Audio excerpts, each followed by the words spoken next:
Did somebody say WeeaBoots? Cause I think I just heard someone say WeeaBoots.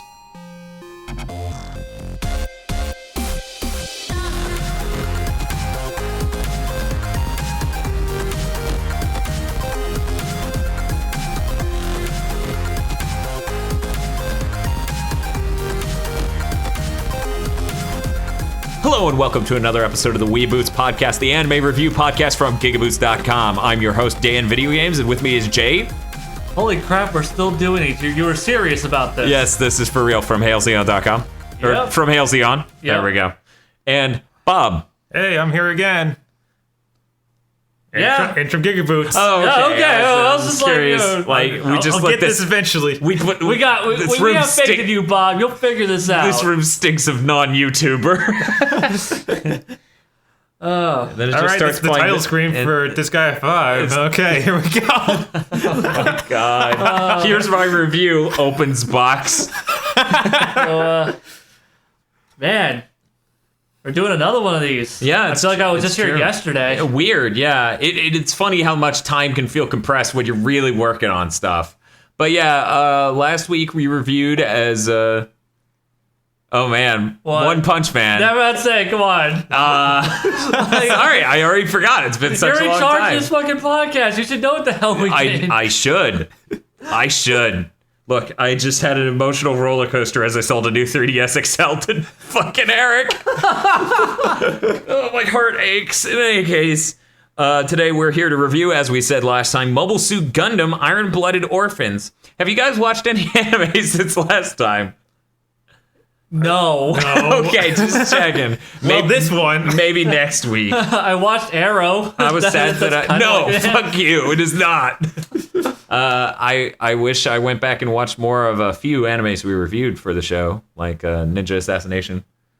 Or Assassination High School Classroom? Yeah. Classroom. There we go. And Ore Monogatari. But, that episode with Ore Monogatari never went up.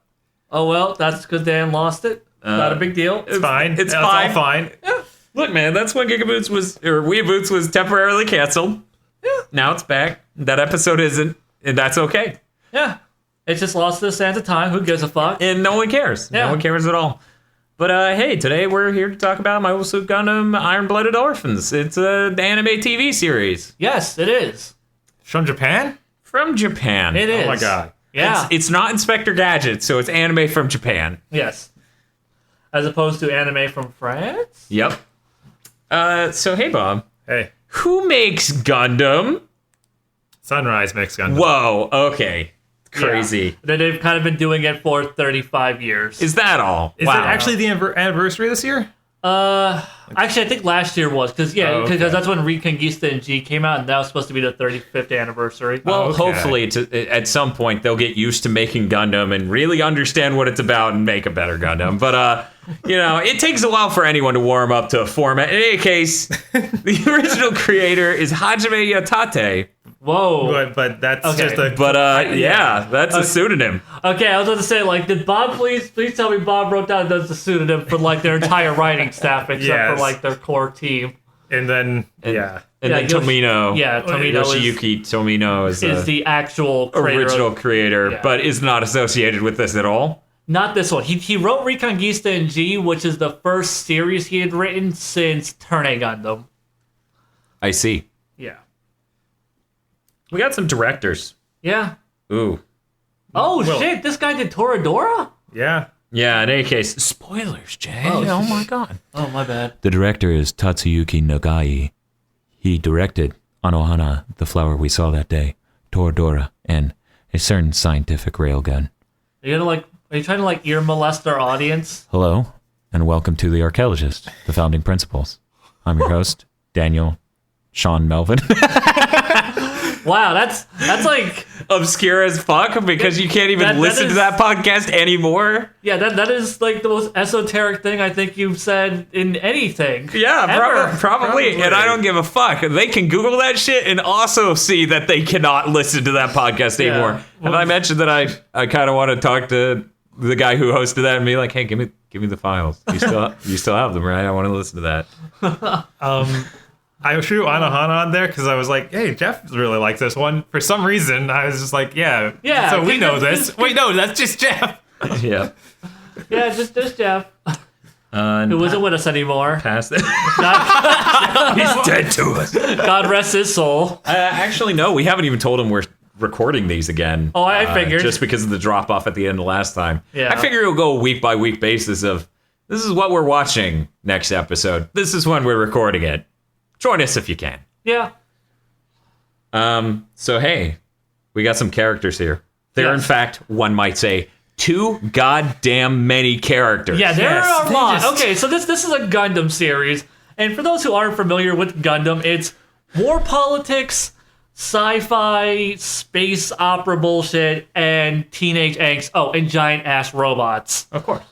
You know, that is pretty much what the ingredients to a Gundam series is that right there.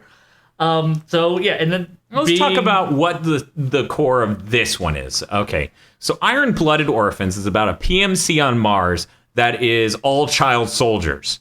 Basically, the management is older people, but the vast majority of their forces are war children. Yeah, they're all like child 13-ish. Right. There's like 3 divisions to them, I guess, and it's mostly war children. Yeah, and what happens is one day a person who's a political activist of sorts who tries to. I wrote it here. Yeah, you did. You wrote a lot of characters, kind of making it difficult to find. Closer to the top. Kudelia. Yeah. Kudelia Ina Bernstein. Yes. In any case, Kudelia is not very German sounding, but yeah. In any case, she's a blonde chick, political activist, and she has money dad. Yeah. In any case, she needs to get to Earth to do negotiations about things and basically be political activist lady. Yeah, so she hand selects this PMC to transport her to Earth, and that is when everything goes to shit. Yeah. Mars is currently under the control of Earth and is currently in the middle of an investigation of how that's going when this series starts. So you've got many layers to the series. You've got main characters. I would say there are 2 main characters that it really branches out. And then you got 2 main characters who are the investigators. And then you have one shitlord who's over Mars.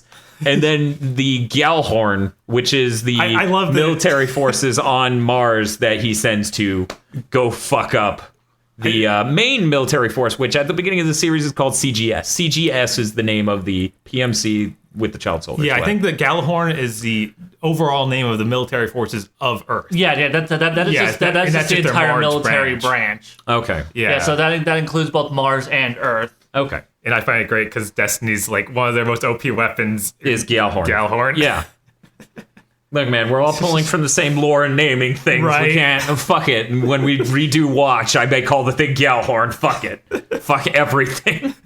But in any case, so yeah, that's basically your structure there. You've got the military that are fighting CGS because they wanted. There's a conspiracy basically to kill the political activists, and we are about to just make real sure everyone's on the same page of the story. Fun. They're trying to kill her as a catalyst, so that way it incentivizes the people who want Mars independence even more to revolt. Like, she's supposed to be a martyr, and that's why they want her dead. Yeah, and Mars and like her father is the one that's spearheading this. Well, no, her father just sold her the fuck out. Well, he's yeah, like here you go, she's here, bye. Well, yeah, he's the one that's setting this whole thing in motion for them to do, so that way this whole thing can get rolling. No, I think that was a Coral. Right. I think well, I mean, I thought he like no, he just ratted her out because he's a weak-spined piece of shit. Okay. And probably got paid. Yeah, it looked like he was ghosting that. In most of those positions, get paid pretty well and be totally the worst. Yeah, it's great because after that discussion, even the bad guy's like, "Man, what a piece of shit!" Yeah, and he tells on his own daughter. And the bad guy to not kill her so bad, right? Like, he's the bad guy, and bad guys in this anime aren't middle ground gray area. They're super capital B bad guy. Yeah, okay, that has got to be my biggest issue with this series is the bad guys just being blatant mustache twirling, fucking snidely wishplash in space bad guys. I feel like that main Mars guy is, but then like the guys investigating that aren't. Well, So I'm- they're Well, from they're Earth. actually gray area people. Technically, if Right. things were clear to everyone involved, that they would probably be on the same side of getting Kudelia and stuff like that. But that's not clear, and everyone's in this weird exchange of like, you're in a vehicle that's clearly labeled as being a part of the Gjallarhorn. Like, Yeah. in any case, what I was gonna say is Coral is mustache twirling Yeah, piece of shit, and he looks at her dad and goes, "Man, what a piece of shit." That's how you know you're the worst guy. Yeah. But that's all I was gonna say. So yeah.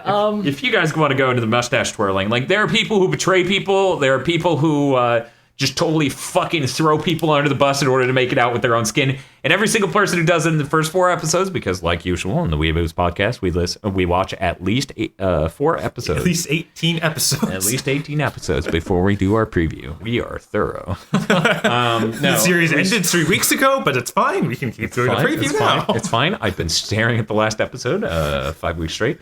But no, like, they have been fucking obvious. Like, they gave one of the guys who threw them under the bus in order to make it out with his own skin the shittiest fucking mustache. Yeah. He seriously was just like, oh, yeah, no, he doesn't have a sexy mustache. He has the grossest, sleaziest mustache.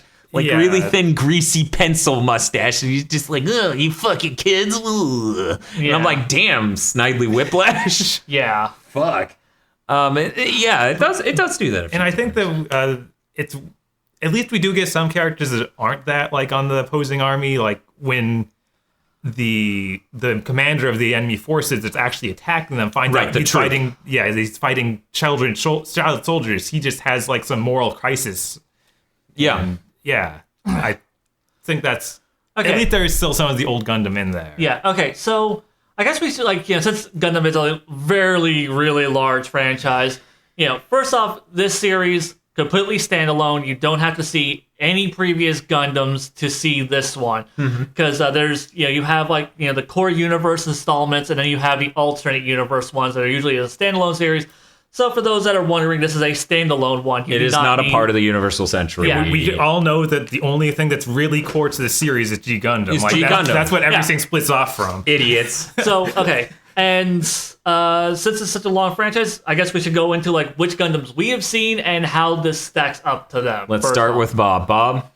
I did some thinking since last week. I've seen a lot of Gundam series. Okay. All the way through, or Yes, I've seen Gundam X all the way through, Gundam Wing, G Gundam. I've seen most of Zeta, at least over half of it. Ace MS Team. I don't know. did you see War in the Pocket or 0080 or 083? I did see 00. Which one has The nuke or the nuke and the guy with the big shield? Yeah, that's 0083. Yeah, I've seen that. Okay, and That's a few more than last week. Yeah. You watched a lot of Gundam in this time frame. Apparently. And, Okay. and then movies like F91 and okay, And so the best one, Endless Ball. Yes. Because it has great music. it does. It really does. it shows you it. It just freaking just breaks into a music video mid movie. It's the best Yeah. movie. It's okay. So that's yours. Yeah. Jay?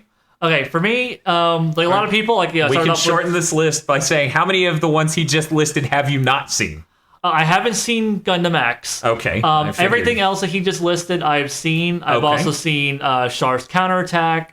I've seen. Oh, I didn't see that. I've seen Yeah. all the early Universal Century stuff, the original series, the trilogy version of the series, which is actually better than the series. Yeah. I should just watch that. You really should, because honestly, that's actually the one that's canon. Great. God The movie trilogy version is what's canon because they changed a few things in the final battle. So whenever they flash back to it in Char's Counterattack and in Unicorn Gundam, they're recreating scenes from the movie, not this.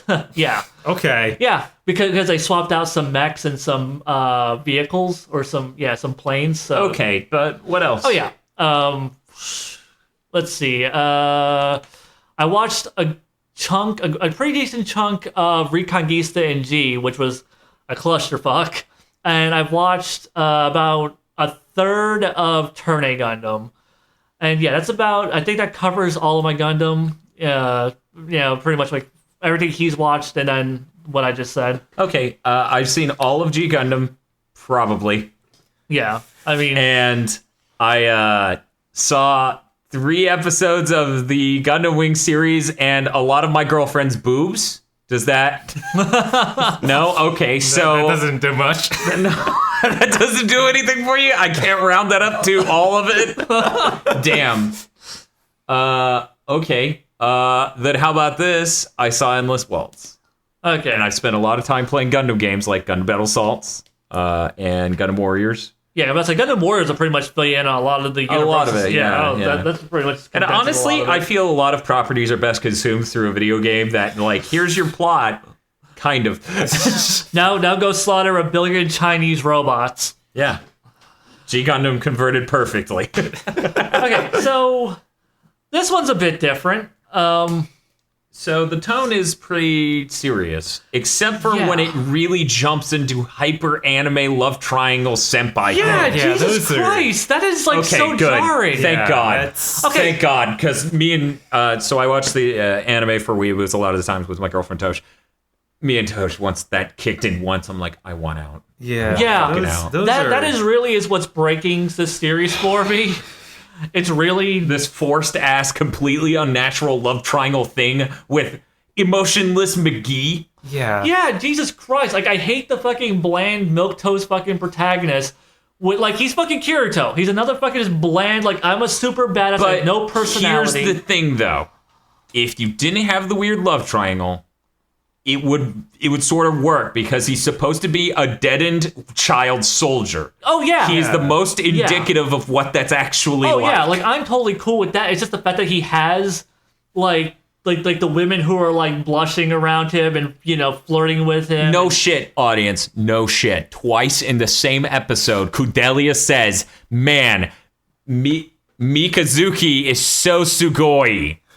I am fucking serious. Twice in one episode. She's like, man, he is so amazing. And I'm like, oh my God, and like, shut up. Like, she fucking, like, anytime he does anything remotely, like, you know, like, personal in terms of conversation, just, like, compliments her or anything. Yeah. Even when he's being a dick to her, like, she'll fucking blush. And it's like, stop it. Stop it with this stupid anime trope bullshit. Because even if there is a backstory, if she somehow saw him at some point and realized she loved, it's still just like, no, the rest of the series really doesn't mesh well with this. You know, she has no reason to act like this around him. She doesn't, like, I mean, his best friend Orga is way cooler of a character. He's the one that's in charge of everything, that pretty much takes control and, you know, is being like the total badass, that like strategic one. Yeah. And, you know, he's kind of almost like a father figure to the rest of his cadets or to the rest of his comrades. Yeah. So, like, you know, he's the actually cool one. He just doesn't pilot a mech. So, really, if Kudelia should be, like, you know, fawning over anybody, it should be him, because he actually has a fucking personality. Are you implying that Kudelia is a sapiosexual? It doesn't just look at Mikazuki's, said it right, abs and just go, oh man, he's so amazing. I want to fucking Orga's got abs too, and he's not fucking 5'3" on top of it. Because, you know, fucking Mika is tiny as shit. Yeah, he is. Except for in scenes where he isn't, because holy shit, the animation's bad. Really? This show looks like garbage. Yeah, different camera angles. Kudelia isn't on model ever. Like, they show her at a table eating, and she looks completely different.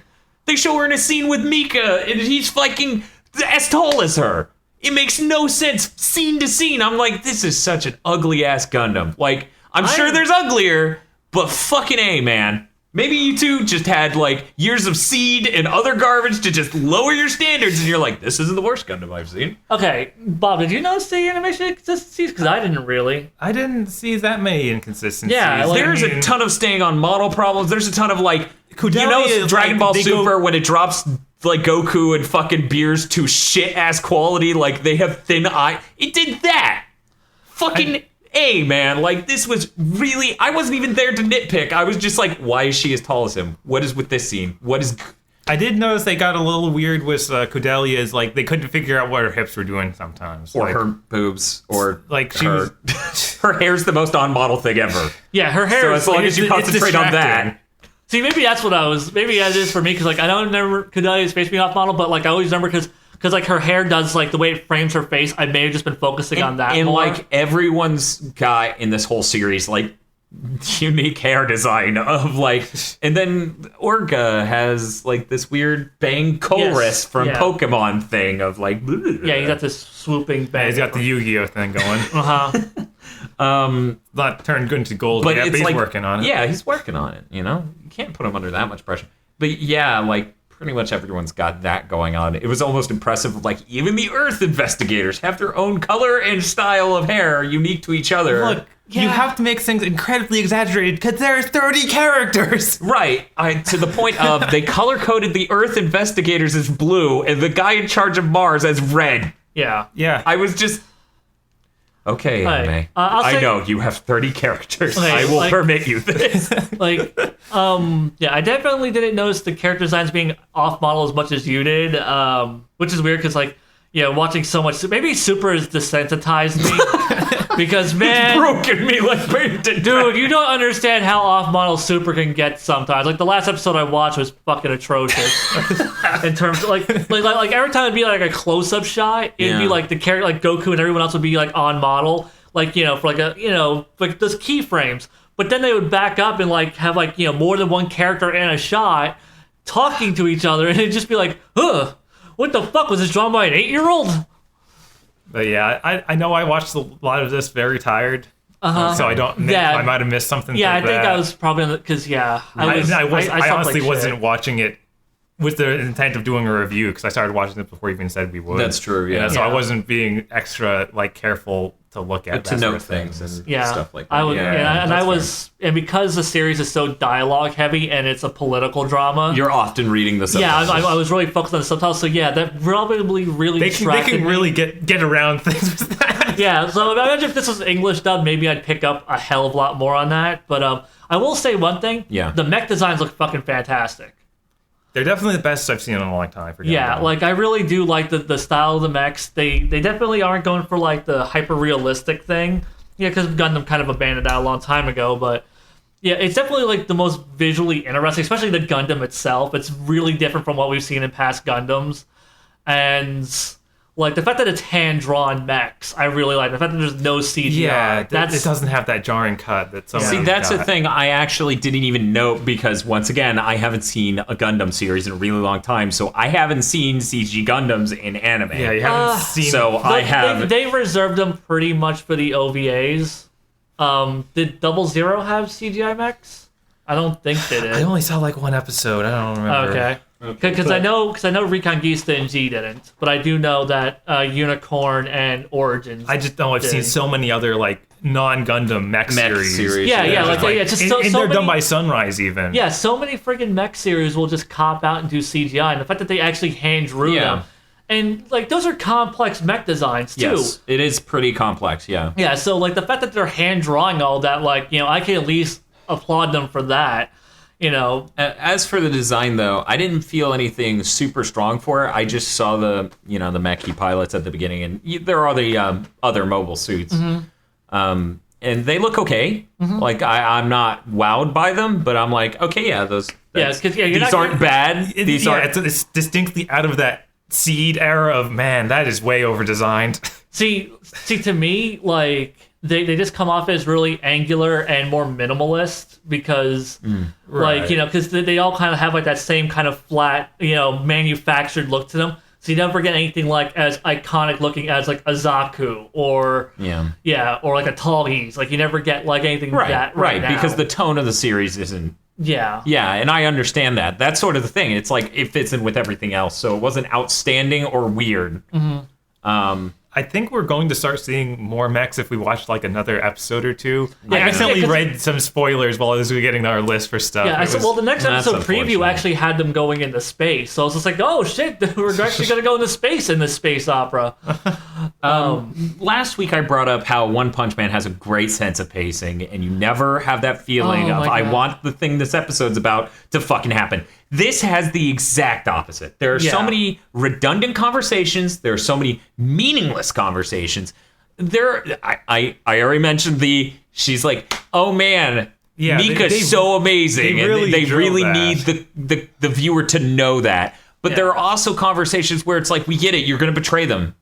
Yeah. Like, we get it, you're going to betray. You look ugly, Which, man, okay. And real a quick. Hitler stash. Yeah, fucking between him and the guy who betrayed them that was in charge originally. Kind of. Yeah, he is. Those two are just horrifically ugly and almost don't even fit the art style of the anime. Yeah. Like, the way the traitor, the rat son of a bitch, looks, his eyes don't match with anyone else. His face doesn't match. It's so weird. When this guy joined them, I really hoped that he wouldn't be that character. That he would actually endeavor to have this ugly kind of dude. But hey, he's a cool guy. And he's got experience. Right. Yeah. And that I was hoping for that too. And then they that. just turn him into the most reductive fucking piece of shit. And it's like Todo Murkone. Merkonen. There we go. Yeah, Todo Merkonen. But yeah, no, fucking like I was really disappointed in that too, because like this anime plays with the idea of child soldiers and deep themes that are like really somber. I mean, one of the iconic moments in this is where like fucking Orga tells the main character, Mika, he's like, you need to basically kill these guys. Like, you need to fucking stone cold murder them. And everyone's like, why aren't we going to go along with the plan if he doesn't? And he's like, because, well, I'm going to ask him and he's going to do it. But because we need him to do this. And it's because apparently main character guy will just stone cold fucking murder people as long as Orga gives him the go ahead. And it's like, oh man, that is one, that's a fucked up really relationship. Yeah. Two, that action's dark as shit. Yeah. There's a point where some guy's like, hey, I can't get out of this thing to kill myself. Can you kill? And then he just kills him in the middle of a sentence. Yeah. The guy's like Mika like pulls his gun out and he goes, thanks for, and then Yeah, he's like, thank you. Yeah, like the guy's like mid-sentence. He doesn't even get arigato out. He just goes arigato. Yeah, Yeah. it's like, And then it has this like reductive character arc of the fucking treacherous asshole. And then it has the love triangle. And those two things really... Yeah, they feel like things are just strapped in there to make it more sellable. And it's to the point of like treacherous asshole ends the episode by like, I'll show you how evil adults are. He fucking says that. yeah. Yeah. It's so bad. It's so forced and contrived. That really bugged the shit out of me. And I mean, that's the thing. Like, between the pacing and those things, those are killing this series. Yeah, like this series, it really wants to tell like a really serious story. It wants to tell us a really somber story. It wants to deal with these really heavy, mature themes. And I respect the shit out of a lot of things that it's doing. Yes. But shit like having the mustache twirling adults taking down the kids, obviously trying to appeal to this teen audience of like, yeah, adults suck, man. Yeah, like, they're like so four fucking, at once. Yeah. In episode 1, there are 4 fucking mustache twirlers. Yeah, it's so trying to appeal to teenagers. It's the same thing with the fucking forced love triangle, because you have like the stone cold badass teenage protagonist, and then you have girl next door and amazing princess waifu. Yeah, who both want him, and it's just like, really? What type of fucking fantasy bullshit is this? Like, am I supposed to be in the middle of watching a realistic war drama, or am I fucking watching this fucking kiddie anime? I don't know which. Is this based on a dating sim I just don't know about? Yeah, it's really pandering. It almost hits that too. It panders way too hard to its audience, and I don't know, like maybe if I were 16, I'd be dumb enough to think this is good. Like, this could be with the same level as Wing. I keep flashing back to Wing, and I'm like, no, there's a part of, like, in the episodes I saw, Duo just doesn't fucking care. Yeah. There's so many great moments in this series, and it pisses me off that these little things are really pulling it down. Like, Mika, like, you know, as you were talking about, just straight up Stone Cold killing a bitch. When they grabbed, like, you know, the guys who betrayed him the first time, they had them all tied up. And it's just like, you know, you either get the fuck out, work for us, or we fucking kill you. And then it's just like the one dude goes to rebel. He goes, boom, boom. He's like, what the hell do you... Before he could even finish his sentence, Mika just blows his fucking brains out on everyone else. Yeah, he just... Yeah, like, he doesn't hesitate at all. And it's a really jarring, shocking scene that just... It's disturbing because you had this fucking, like, 15 or 14-year-old kid just... Isn't he 13? I don't even... He's young. He's really young. But he's just splattering brains. Not a word said... And it's cold, and it's harsh, and it's unforgiving, and it's like, it really hits, and it really works. But then you have fucking princess waifu, and as you said, girl next door, Yes. trying to get senpai's attention, and I'm like, stop it! Stop dragging this series out. Like, if you're gonna have these girls like him, give me a reason for them to like him. Explain, like, fucking, the Kohai's relationship with her senpai, to, why does she care for him the way she does? And why does fucking Princess Girl keep fucking blushing over him? And the fucking problem for me is I feel like the Princess Girl, they're gonna explain. They're gonna be like, I admire his strength, and this is why I chose you people, because this guy is incredible. Yeah, it's gonna be And some it's fucking like- stupid shit Yeah, like that. And right, it's- and there's no good way to explain that. Yeah, I really and feel like, yeah, there is no good way. Like, they're Yeah. gonna explain it, and I'm just gonna be like, I still don't give a fuck. yeah, Right. I like, wish this wasn't here. Like, I really feel like the person who like, I feel like there's like two different people writing the show. There's like this No, one there's guy. a marketing team. Yeah, no, yeah, Yes, that's the there thing. is Like, the marketing team that there's- is called Hajime Yata. We can all blame Utate. He's Yeah. a real person. Like, I just Fuck feel yeah. like, there is Yeah. there is a guy here that's working for Sunrise who wants to tell this really meaningful fucking war story about like the strife of like child soldiers and orphans and just these really dark, mature themes that are really disturbing and just twisting and then you have some fucking bullshit marketing executives who goes, add some girls that want to fuck them. And then, like, have them talk about how Sugoi is. I hope they're as overweight, bald, and fucking retarded Yeah. as you just portrayed. Yeah, Like, just- have some people who want to take your penis. No, the guy who betrays them, he has to be uglier. And the cool adult that's with them, They have a needs to be 10-year-old directing. he needs to be like all jacked and shit and like just as cool looking as like the other guys. He Like, shaves his beard a special way. yeah, like it's He's the guy from Hunger Games. because there is at least that one adult they showed after Yeah. he's like this dude who's like ripped as shit. He looks like he'd be like a cool badass kind of guy. And like I'd rather he had been actually if anyone was gonna double cross them in Yeah. the series. Biscuit, the fat kid, Yeah. because he actually has like a personal history with these guys. So like maybe because he has a family, because he established that he has siblings. So if anyone was gonna like double cross them, it might be him for like to have a better life for his siblings. That would be interesting. I already don't. I'm already looking forward to not seeing what they're gonna do with Biscuit. Is basically Yeah, where I'm I'm like, at. they're I don't think probably they're gonna do anything with him. What do you think, Bob? I think that they probably will do something later with them. And I'm getting some serious Kamina from Gurren Lagann vibes from Orga. I think he's gonna die halfway through this. And Oh, good. Yeah. That wasn't just me. Mikazuki Yeah. has no idea what to do without him. Yeah, because that's what they're. it's too. Yeah, the relationship is too tied together. So yeah, I think really, Orga is gonna eat it as well. It's really great because I haven't heard anyone who speaks English say his name in that way, like Mikazuki, like instead of Mikazuki. Yeah, Mikazuki. And like Godzuki just popped in my head right Yes. then. And Mikazuki. Yeah, like man, Mikazuki doesn't roll off the tongue very well, so I'm just like, I'm just gonna keep calling him Mika. Me too. Mika's And then I'll just a think of lot the easier. singer, and I'll be okay. But yeah, it's just Or Armika. Either way, I'm okay, good. Something that drives me nuts though is like, Yeah, because like I'm watching the show, I'm like, okay, I wonder if the rest of the internet. So I watched a couple of reviews for like the first couple episodes. Oh, really?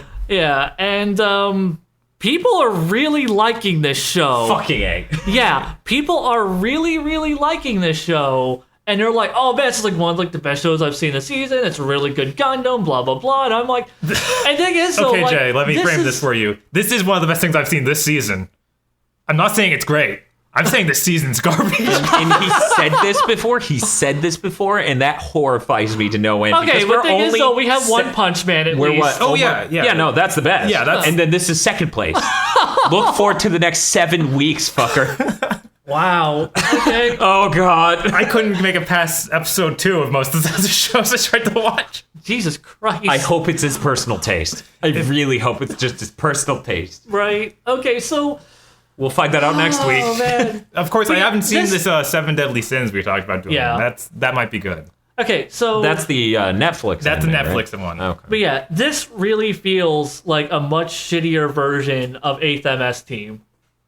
I can Because, see yeah. that. I've seen enough 8th MS team to get the vibe that this is also going for. Yeah, because it's very it's set like on it's set mostly like on land because like we haven't seen any space battles yet in the series Right. from the 4 episodes we watched, but they're apparently going to that. But Yes.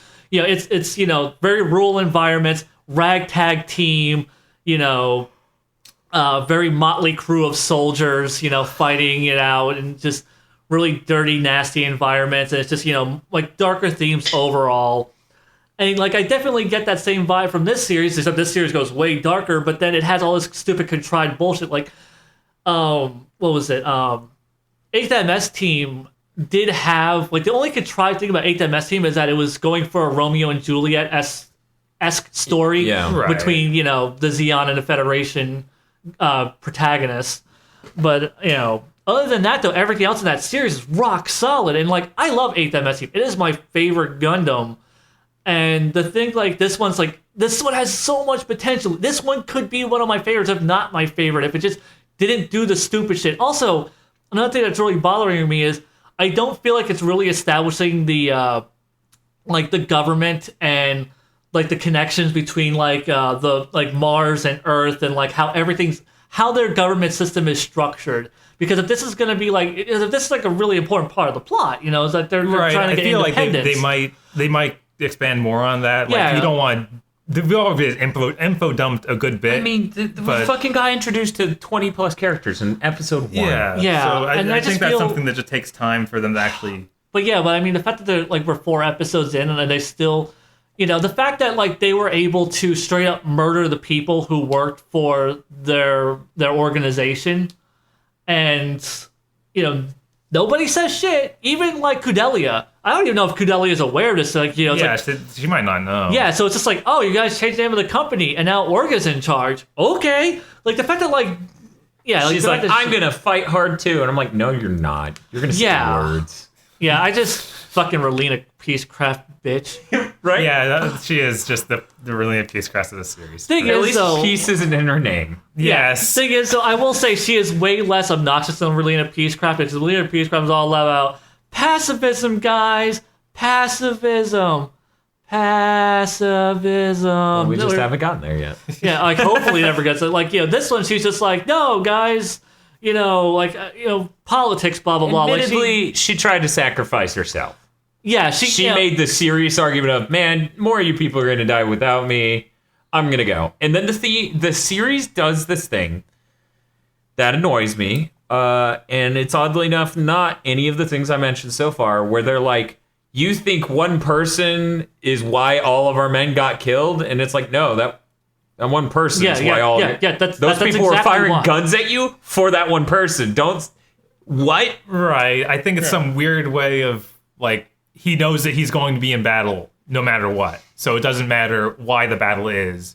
His friends died because they weren't able to fight. Yeah. Also, another thing I really... Because he's damaged in the head. Yeah. And then she starts to understand him. Right. Which is the weird part of this, because it's like, no, you shouldn't... No, that's one bad. Moment while I bump things with the fucking nunchucks because of ADD. In any case, she should have just been like, yo, that's crazy. I got your friends killed. I'm gonna go over there and give myself up. So, and then Shitback's like, yes, get us money for your ass. Okay, it's just like, God, shut up for a second. Yeah. The seed's good. Something I really, really hate about this also is the Mars people, the evil guys who are trying to kill her to start to make her... Coral, for Coral. Yeah. He is such a blanket villain. Where it's he's completely inexcusable. Because well, I mean, fucking, he has Scooby-Doo villain moment there where he's just like, oh, blast, they're gonna ruin my scheme. Yeah, he gets so pissy about it. It's just he's butting his head against a wall and shit over it. It's yeah, and I'm like, he's such a blatant fucking one-dimensional villain. He's just it's, the good guys are, okay, actually, the good guys are fairly nuanced, but the villains are so blanketly bad guys, and it's pissing me off because Gundam was founded on, that gray, that moral gray. Yeah, that moral gray. The good guys weren't entirely good. The bad guys were. You could sympathize with the Xeon. You could understand. Which, it's weird, because that actually is very much a part of the tone they're going for. Yeah, that idea. I think that... Okay, is it okay if I spoil something from the very next episode? Yes, absolutely. Coral dies. Coral's about to die. That means that we're probably not going to see much of the Mars branch anymore, and we're going to get more of just actual Earth's Galahorn forces, and maybe that'll get rid of more mustache twirlers, and we'll have more of those random, just regular guys from the military, like the inspectors, and they will be more dimensioned. But that is, you have to put a lot of faith in it for that. Yeah, it's just right now it is not putting its best foot forward, and like this series could be fucking amazing. I'm so like I am pissed off that this series isn't just flat out shit, because if it were flat out shit, it's like, oh, that was a really disappointing Gundam. This is a Gundam with so much fucking potential. I mean, that's when we watch bad animes. It's almost worse when we watch ones that could be so good and then they just dive repeatedly into being annoying and bad. Because, like, you know, when it's bad, sometimes it's funny bad, and other times you can just tune out and keep track of this shitty fucking anime with that. But no, this, like, shakes me and makes me pay attention to, like, love triangle moment, Sugoi moment, like, So, you know, I can understand where you're like, I wish it was just all around. But Bob, how do you feel about this anime? I'm in the same boat of it. Really could be a lot better. Like, it doesn't need these things that we've been talking about the whole episode, so I don't need to repeat it. Right. Yeah. Like it's those are clearly core problems with the tone. But yeah, the pillars of what it is on are solid. It's almost like if Nathan Drake ripped faces off with his hands, right? Like if his skill animations were that fucked up, and then he was just just had the Tomb Raider skill animations, right? And then he goes right back to, hey Elena, oh man, brown people, right? But yeah, it's Jeff Goldblum should be Nathan Drake. Oh, that was ancient Aztec civilization. Kind of just blew it up. It's gone now. Now you're selling it. Brown people will find a way. I'd play it. But yeah, Bob, you were about to say. Yeah, I don't. Man, that was something. Yeah, I don't. Yeah, I feel like that's how I feel about this. I feel like I'll probably keep watching it. Like, I want to see where it's going. Maybe it will get better. Because who knows? Maybe it can turn a point at some point when Orga dies. And get into, no one likes Mika because he's just a fucking murderer. Right. Yeah. I have these girls, they probably don't know, like, how screwed up in the head he is. Yeah. But see, that's the thing. Once they broach that topic, it's probably going to be like, oh, he's so damaged. Yeah, right. It's just like, oh, he's such a tortured soul. I can fix him. Exactly. Not, oh my God. Right. Fucking shit. Yeah, like it's that guy needs help and I need to get the fuck out. I got terrified we're going to get that, like, Attack of the Clones moments where it's just like, I killed women and children. It's just like, we all get angry sometimes, Anakin. Well, that was the third one. That wasn't. No, that was the second. Because it was Tusken Raiders he went and murdered. Yeah. What the fuck happens in the third Star Wars? He goes and murders children. Yeah. Like all the cadets. Right, the Jedi children's. Yeah. Yes. I thought children's and sand people happened in the same one, but no. Man, we just get. Man, talk about pacing problems. Prequel trilogy. Yeah, but I'm kind of worried it's going to go that route, and it's just like, I want Cordelia to fucking die. Honestly, I need her to be a martyr so that way she isn't holding down the rest of this cast and fucking it up with her Sugoi bullshit. Or just, stop writing that element of her character, because she's not a bad character beyond that.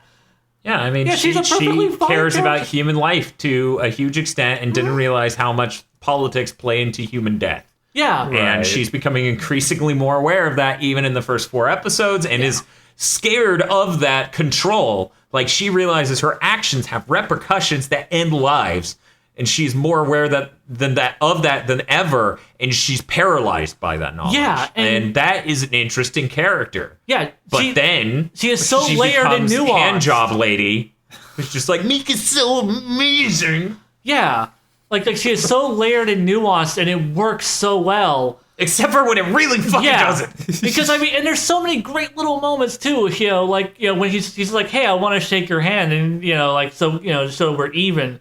And he goes... And Mika blows her off, yeah, but then...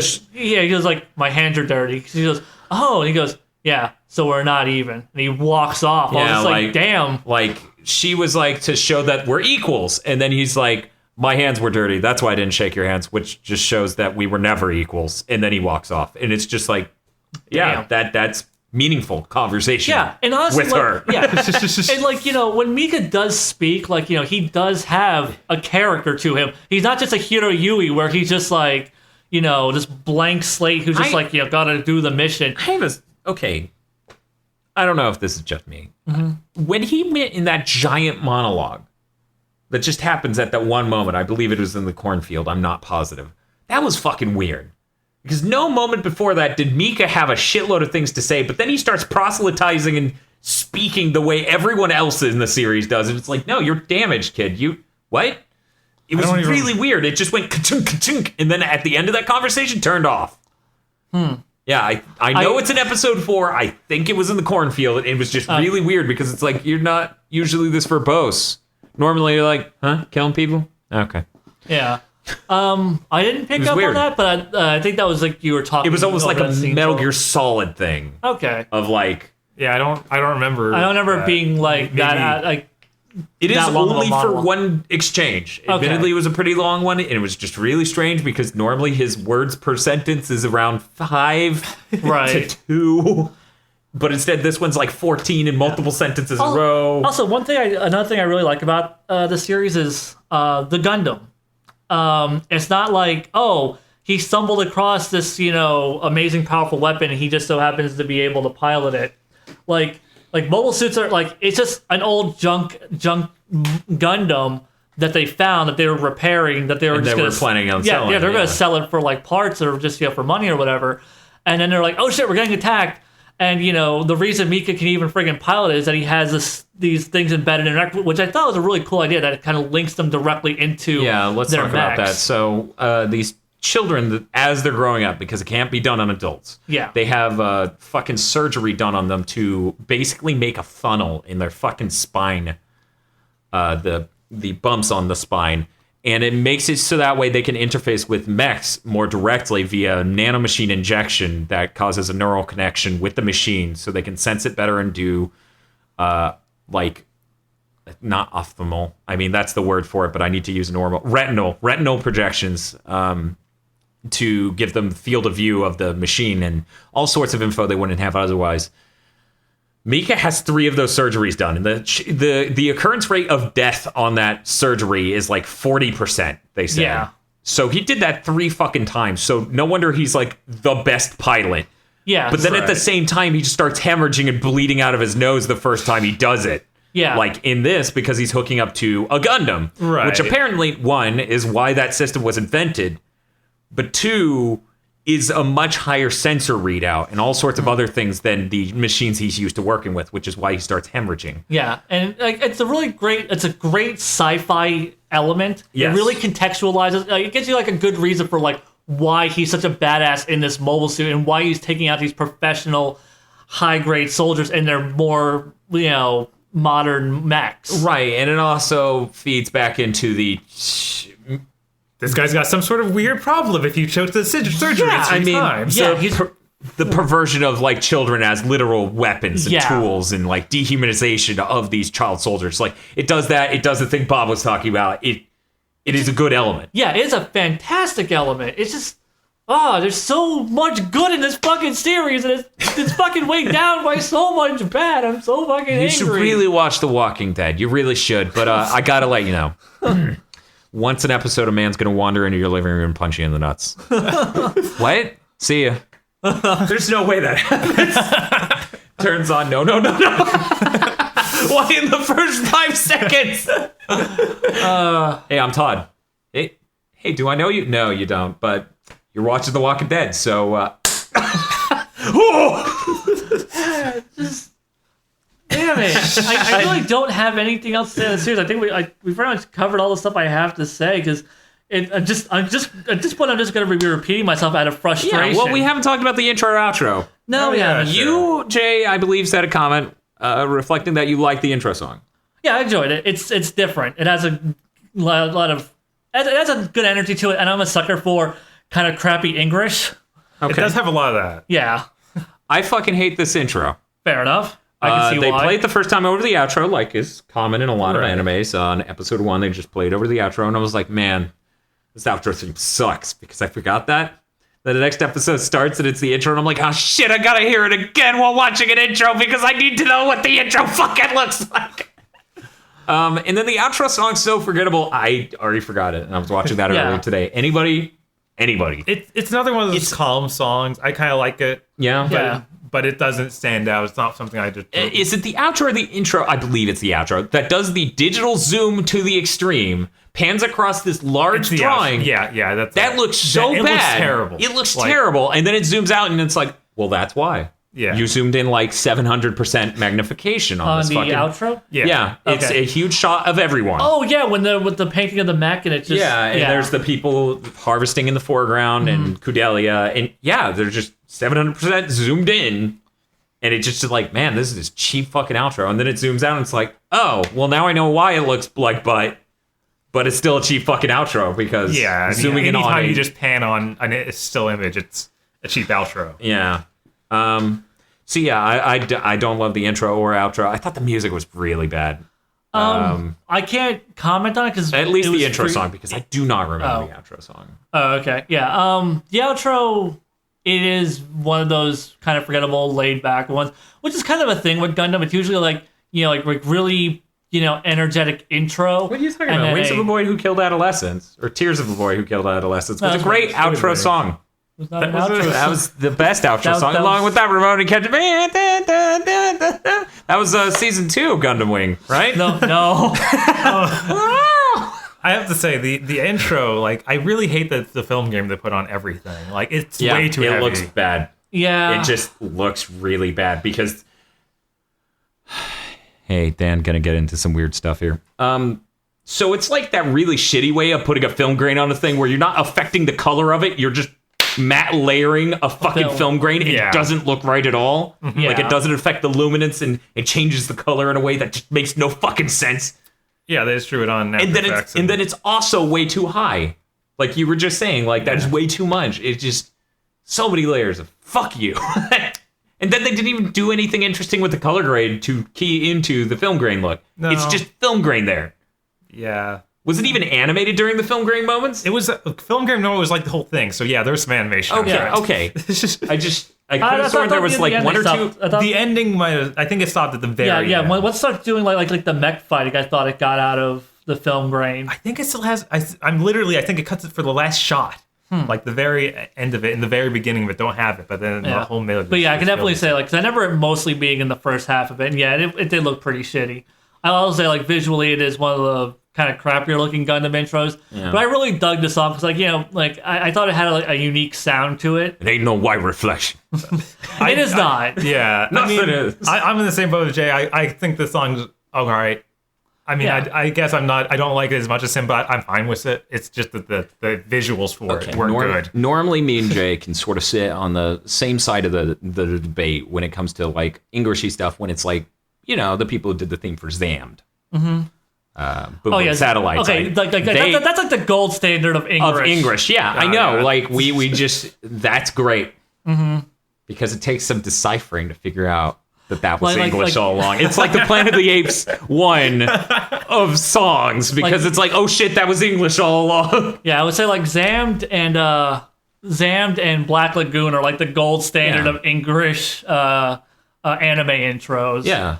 But yeah, this one though, I would say like it's not great, but it's really not catchy. Yeah, it's not that super catchy, and it's just like it did. Honestly, the first time I heard it, I didn't like it. It grew on me by like the 3rd episode. And by the 4th episode, I was kind of digging it, so... Okay. But yeah, I'm going to give the intro and the outro thumbs down. Bob, what's your split on those, intro, outro?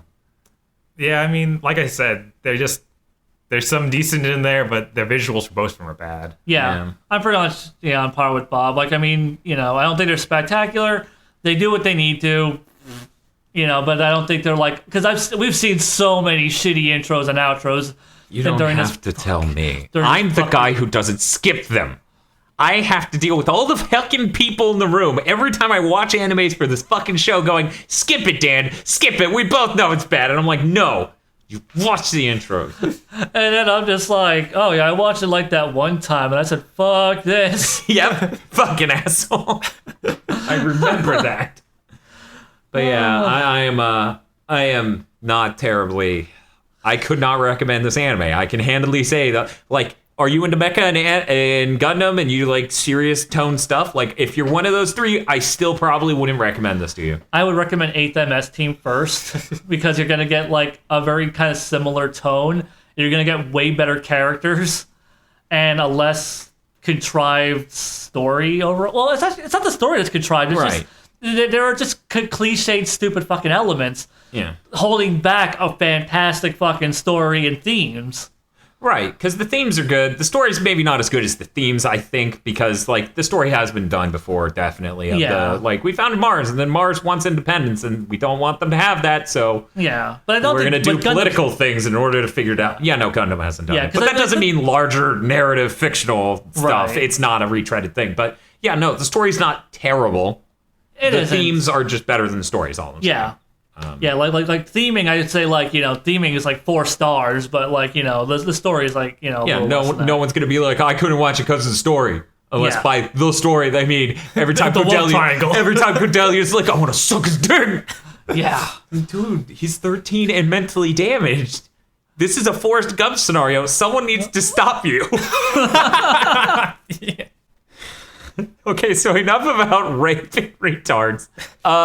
Next week we're going to review, as we said before, that anime on Netflix, 7 Deadly Sins. So if you want to watch that, make sure, that way you can sort of understand where we're coming from and judge our criticism so you can better understand us. Make sure you watch that on Netflix. That'll go up a week from today. So see you next week. Thanks for listening to this episode of WeeaBoots. Go check out our video game coverage over at GigaBoots on YouTube and consider supporting us via Patreon so we can continue making WeeaBoots. Jay from HailZeon.com is HailZeon on YouTube, and our theme song is Android by Luckhash. You can check out more music from Luckhash at www.luckhash.com.